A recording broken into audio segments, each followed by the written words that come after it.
Olá, amigos do canal, bem-vindos a mais um vídeo do Dicionário do Investidor. Tem news dia 25 de outubro para a gente ficar bem informado, já logo cedo aí, as informações sobre os fundos imobiliários, sobre os fiagros que saíram ontem. Esse canal aqui, que é o Dicionário do Investidor, canal com mais informações sobre fundos imobiliários do YouTube, trazendo aqui para vocês. Título que eu mesmo me dei. Hoje nós vamos ver altas e baixas do dia, proventos do dia, fatos relevantes, relatórios gerenciais e comentários do Kiko. Vou pedir para vocês deixar aquele like e já ir se inscrevendo no canal para que a gente possa crescer cada dia um pouquinho mais esse nosso canal Dicionário do Investidor. Aviso a vocês, esse vídeo não é uma recomendação de investimentos, ativos citados não podem ser considerados indicações de investimento. A responsabilidade de escolha de ativos é do próprio investidor. Rentabilidade passada não é garantia de rentabilidade futura. Altas e baixas do dia. O IFIX começou a semana com queda, leve queda. Se comparar ao Ibovespa, caiu muito mais. Ele caiu 0,20%. Isso significa que tem uma boa força para subir acima dos 3.000 pontos.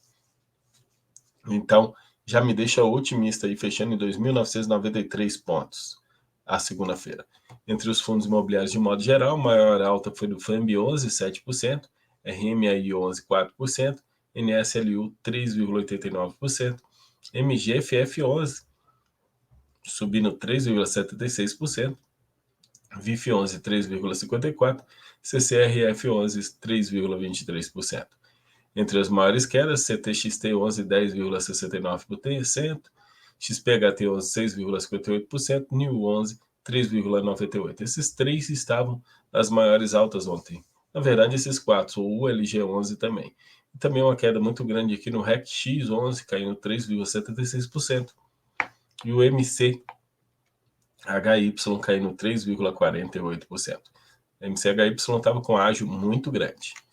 Agora, já dos fundos imobiliários pertencentes ao IFIX, maior alta foi NSLU 11 e MGFF 11, que já estava na lista anterior. HGFF 11 subiu 1,73%, VCJR 11, que informou um provento muito pequeno, subindo em 1,65%, CPFF 11, 1,22%, RBRL 1,10%.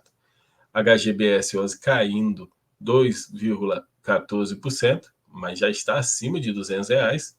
SNFF caindo 1,81%, ou UJP caindo 1,44%, JSRE 1,32%, RBRP 1,29%, BLMG 1,24%.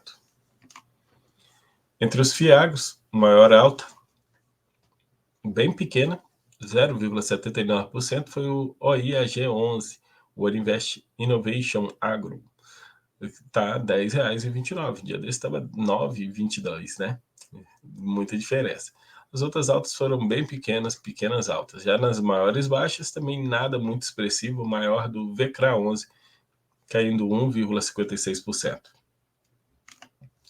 Entre os FIINFRAs, também pouca movimentação, em sentido de altas, nas baixas o BIDB 11 caindo 1,26% e o CADIF caindo 1,13%. O CADIF é um fundo para a gente dar uma estudada, porque tem toda a expertise que é por trás.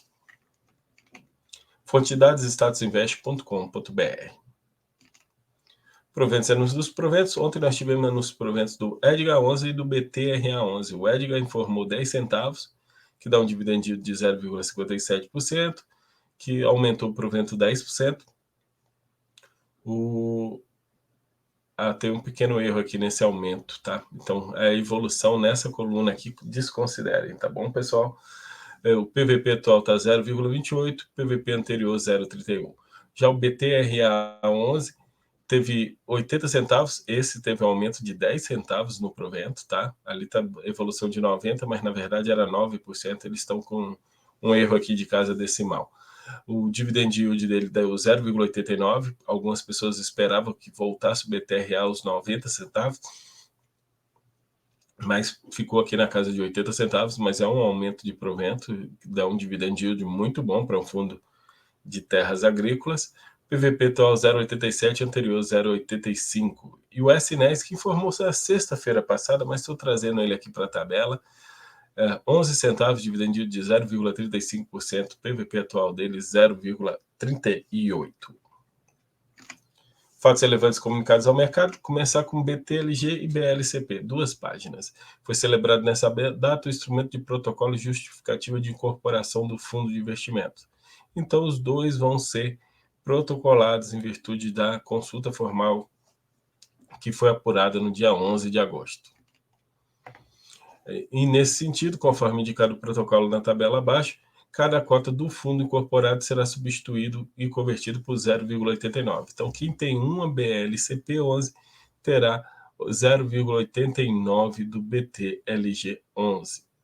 Observando as posições de cotas do fundo deverá corresponder a um número inteiro, sendo que eventuais frações de cotas agregadas a fim de formar um número inteiro de cotas para que possam ser ofertados no mercado por meio de leilão. Então, aquelas frações serão leiloadas e depois pagas aos seus respectivos.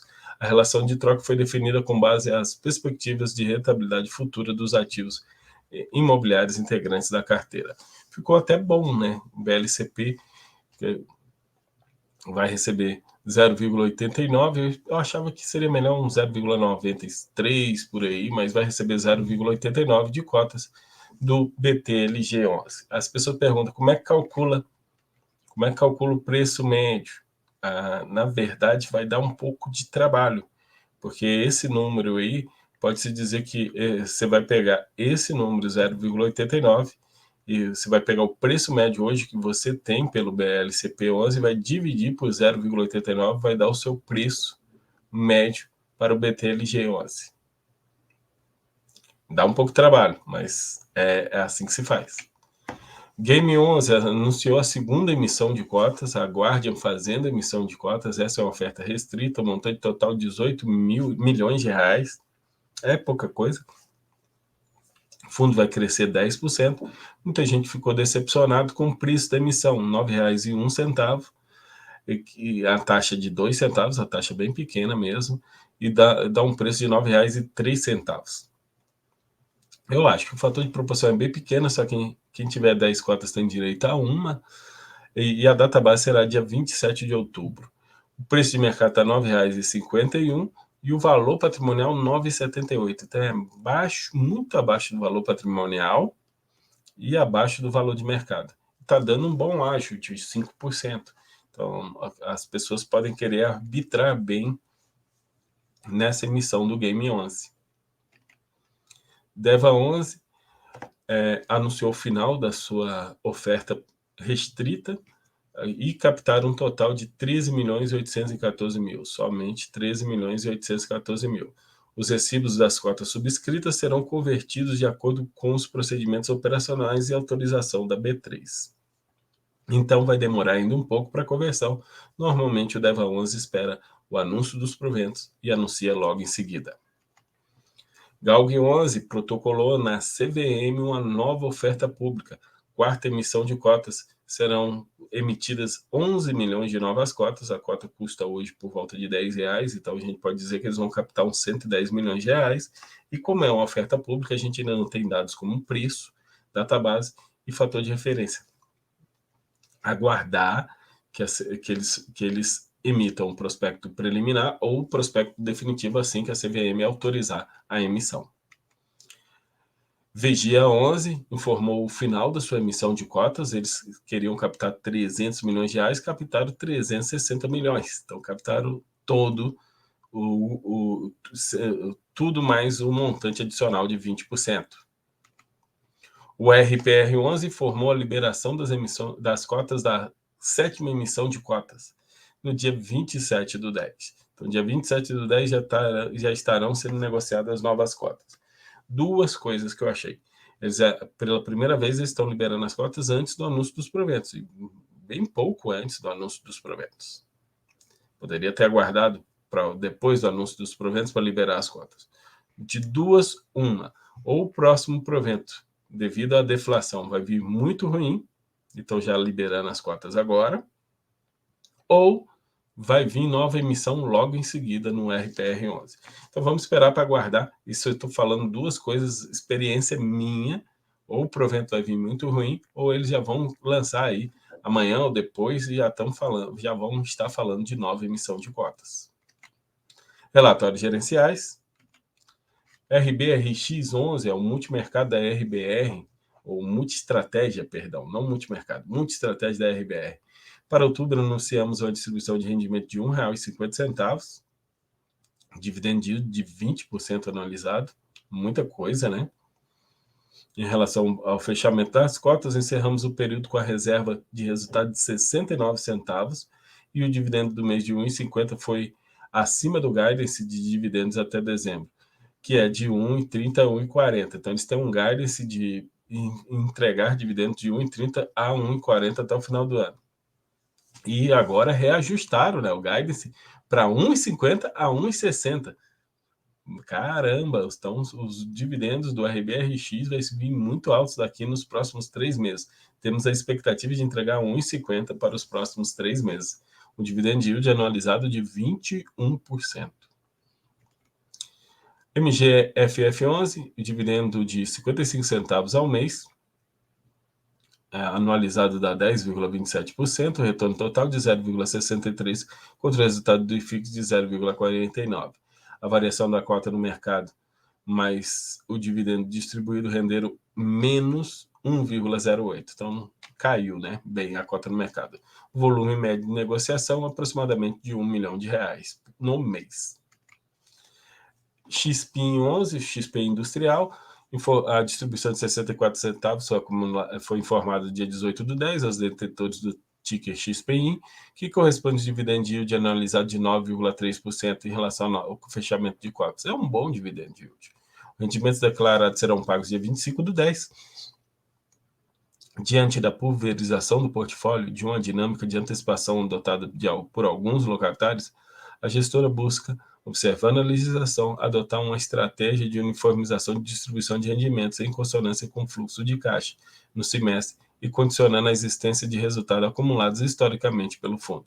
No dia 13/10, já foi publicado fato relevante na CVM sobre a nova alocação de 1.108 metros quadrados de ABL no empreendimento BBP Jundiaí 1 para Ciola, prazo de 36 meses. Com essa nova alocação, a vacância física reduziu de 16,3% para 15,9%.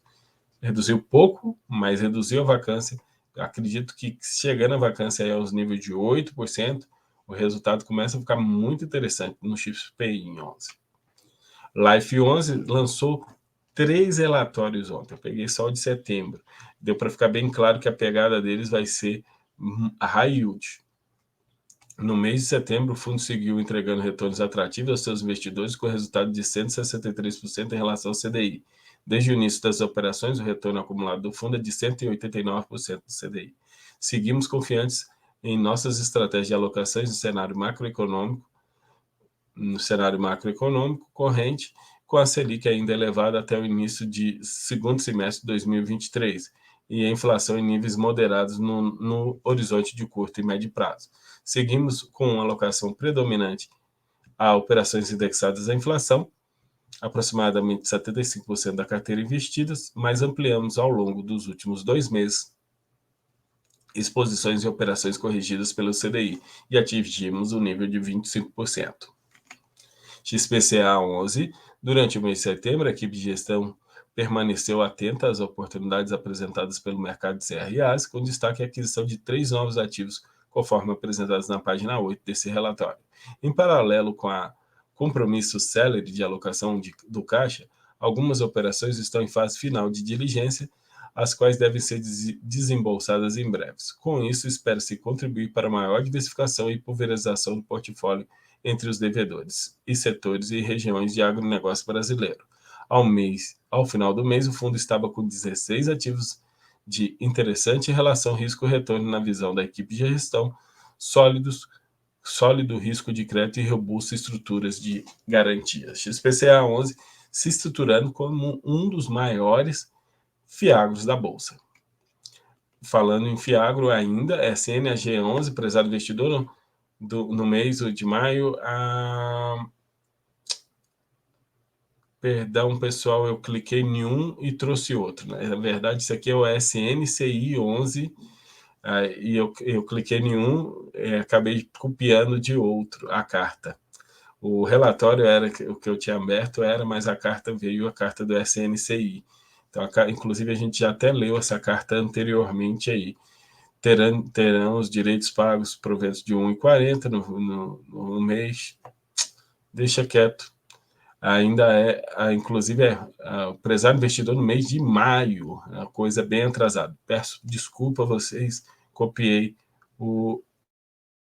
a carta ao investidor errada. Comentários do Kiko. Somente empreender ganha da inflação? Fizeram essa pergunta para mim e até mandaram o link de um vídeo onde houve essa informação. Primeiro, vamos entender o que é inflação. A inflação é IGPM ou a inflação é IPCA? O IGPM e o IPCA são índices, criados pela Fundação Getúlio Vargas, o IGPM, e o IPCA criado pelo IBGE. São índices que medem a variação de preços de uma cesta de produtos. E é lógico, não é a realidade pessoal de cada um. É lógico. No IPCA, por exemplo, eu não moro de aluguel, eu tenho casa própria. E dentro do IPCA, os reajustes de aluguel geram o aumento do IPCA. Eu não. Então, não serve para mim. No caso, as minhas despesas, elas evoluem um pouco porque minhas filhas estão envelhecendo. Então, cada série que elas passam, quem tem filho sabe disso, fica mais caro o custo da escola.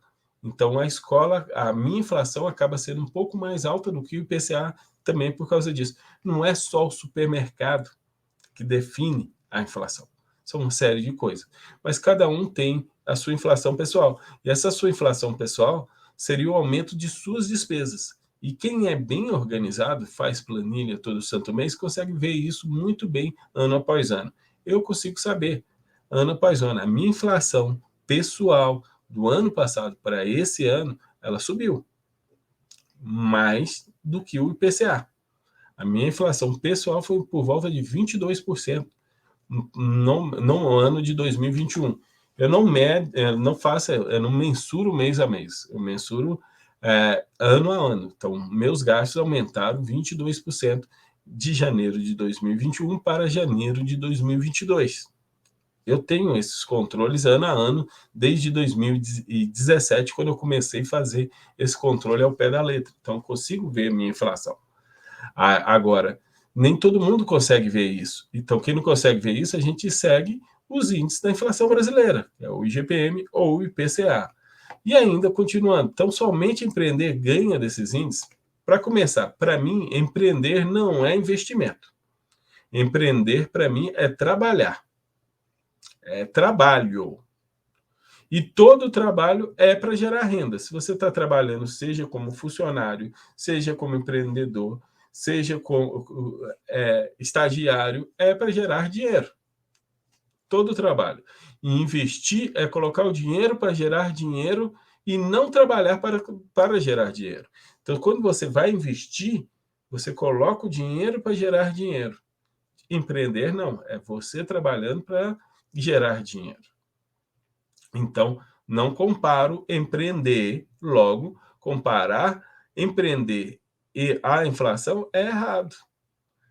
Eu acho que a maneira de ficar rico mais depressa é empreendendo. Mas também é a maneira de ficar pobre mais depressa, se a pessoa não souber empreender. Então, empreender é ótimo, muito bom mesmo para poder melhorar de vida. É sucesso, mas é trabalhar. Certo? E trabalho melhora a vida da gente. Investir. Agora, admitindo que no Brasil a inflação é medida oficialmente pelo IPCA, você concordando ou não como que isso realmente reflita, sem falar, não, é algo que o governo engana a gente, ou coisa parecida. Não tem nada a ver, gente. Estuda lá como o índice é feito, você vai ver que não tem nada a ver com o governo. O governo esses índices de preços, tanto o IGPM quanto o IPCA, o IPC, como eles são produzidos, como eles são gerados, é só estudar eles, aí você vai entender que não tem nada a ver. Eles são uma cesta de produtos, o IPCA é uma cesta de produtos genéricas. Nem todo mundo usa. Nem todo mundo usa. A inflação para uns é diferente que para outros, porque nem todo mundo usa todos os produtos que tem lá dentro. Como eu citei, aluguel faz parte do IPCA e eu não tenho aluguel. Então, mesmo sendo a inflação atual, sim, existem vários investimentos que ganham do IPCA. Na renda fixa, indexado ao IPCA, ganha do IPCA. Pode não ganhar da sua inflação pessoal, mas do IPCA ganha.